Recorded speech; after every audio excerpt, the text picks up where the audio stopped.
5 আগস্টের পরে আমরা যে সময়কাল আমরা দেখছি সেটি কিছুটা বিশৃঙ্খল অবস্থা এবং প্রশাসনিক যে ব্যর্থতা আমরা সেটির একটি পদ্ধতিগত ত্রুটি আমরা দেখছি। সেটি গতকাল আমরা সবিস্তারে অবলোকন করেছি। সেটি হচ্ছে ঢাকা বিশ্ববিদ্যালয়ের ঐতিহ্যবাহী হল ফজলুল হক মুসলিম হলে একদল শিক্ষার্থী একজন মানসিক বিকৃত একজন ব্যক্তিকে যেভাবে পিটিয়ে হত্যা করেছে বাংলাদেশ জাতীয়তাবাদী ছাত্রদল, সেটি গভীরভাবে মর্মাহত হয়েছে এবং তীব্র নিন্দা জানাচ্ছে। একই সাথে সাথে বাংলাদেশের একটি ঐতিহ্যবাহী শিক্ষা প্রতিষ্ঠান জাহাঙ্গীরনগর বিশ্ববিদ্যালয়ের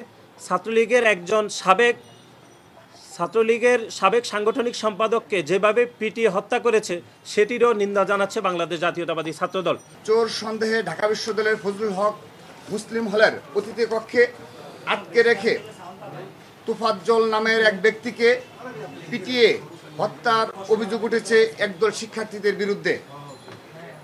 গতকাল বুধবার রাতে কয়েক ঘন্টা ধরে একাধিকবার মারধরের কারণে ওই ব্যক্তির মৃত্যু হয়। নিহত ব্যক্তি মানসিক ভারসাম্যহীন ছিল বলে বিভিন্ন মাধ্যমে জানা গেছে। আমরা বাংলাদেশ জাতীয়তাবাদী ছাত্রদল উক্ত হত্যাকাণ্ডের তীব্র নিন্দা ও প্রতিবাদ জানাচ্ছি। অবিলম্বে দোষীদের বিচারের আওতায় আনার দাবি করছি। অপরাধীরা পালিয়ে যাওয়ার আগেই গ্রেফতারের আহ্বান জানাচ্ছি।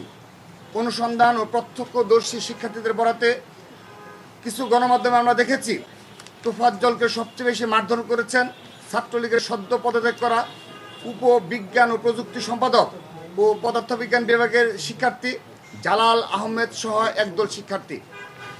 নির্যাতন করা শিক্ষার্থীদের সবাই ফজলুল হক মুসলিম হলের শিক্ষার্থী। শিক্ষার্থীদের আবাসিক হলে কয়েক ঘন্টা ধরে মারধর করে একজনকে হত্যা করার ঘটনাকে আমরা হল প্রশাসনের চরম ব্যর্থতা বলে মনে করছি। ছাত্রলীগের পথধারী কতিপয় সন্ত্রাসী বর্তমানে সাধারণ শিক্ষার্থী নামে হলগুলোতে অবস্থান নিয়েছে। তারা বিভিন্ন সময়ে মব তৈরি করে আইন নিজের হাতে তুলে নিচ্ছে। এতে বিশ্ববিদ্যালয়ের প্রশাসন ব্যবস্থা ভেঙে পড়েছে। আমরা সাধারণ শিক্ষার্থী নামে সক্রিয় এই মবকে প্রশ্রয় না দেওয়ার জন্য বিশ্ববিদ্যালয়ের প্রশাসনকে অনুরোধ করছি। অন্যদিকে জাহাঙ্গীরনগর বিশ্ববিদ্যালয়ে একজন সাবেক ছাত্রলীগ নেতা শামীম মোল্লাকে পিটিয়ে হত্যা করা হয়েছে। বাংলাদেশ জাতীয়তাবাদী ছাত্রদল এ ধরনের বিচারহীনতার সংস্কৃতির তীব্র নিন্দা ও প্রতিবাদ জানাচ্ছে। আমাদের দীর্ঘ 16 বছরের ফ্যাসিস্ট বিরোধী সংগ্রাম, ছাত্র জনতার গণ আন্দোলনের মূল উদ্দেশ্যই ছিল এদেশ থেকে সকল অন্যায়, দুর্নীতি, অব্যবস্থাপনা, বিচারহীনতার সংস্কৃতি দূরীভূত করা। একজন ব্যক্তি অপরাধী হলেও তাকে কোনোভাবে হত্যার কোনো সুযোগ নেই, কিন্তু জনতার বিজয়ের পর থেকে কিছু অতি উৎসাহের কারণে গণমানুষের এই আকাঙ্ক্ষাটি বাধাগ্রস্ত হচ্ছে।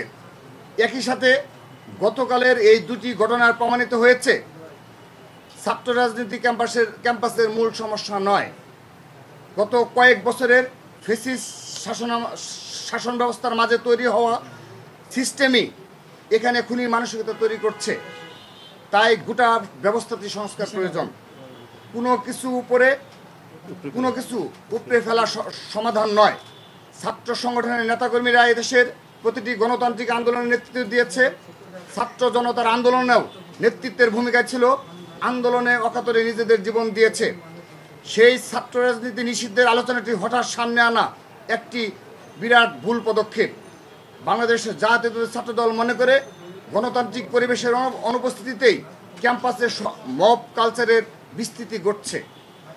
এর পাশাপাশি সাধারণ শিক্ষার্থীর বেশে সন্ত্রাসী ছাত্রলীগের সাবেক নেতাকর্মীদের হলে অবস্থান এবং নানান মোড়কে হল ও ক্যাম্পাসে আধিপত্য বিস্তারের চেষ্টাও অন্যতম ভূমিকা পালন করছে। সাধারণ শিক্ষার্থীর ব্যানার ব্যবহার করে মানবাধিকারের চরম লঙ্ঘন ও বিচার বহির্ভূত হত্যাকাণ্ডের অশুভ উদ্বোধন ঘটানো হলো ঢাকা বিশ্ববিদ্যালয়ের মাটিতে। এই গণবিরোধী কর্মকাণ্ডের মাধ্যমে আওয়ামী ফ্যাসিবাদের লাঠিয়াল বাহিনী ছাত্রলীগের সন্ত্রাসের উত্তরাধিকার বহন করা এই কথিত সাধারণ শিক্ষার্থীদের মুখোশ খসে পড়েছে। সাধারণ শিক্ষার্থী নামধারী এই মহলটি গণ অভ্যুত্থানের মাধ্যমে পতিত ফ্যাসিস্ট ও অন্ধকার শক্তির গোপন তাবেদার। বাংলাদেশ জাতীয়তাবাদী ছাত্রদল মনে করে এদের হাতে ঢাকা বিশ্ববিদ্যালয় তথা সাধারণ শিক্ষার্থীরা নিরাপদ নয়।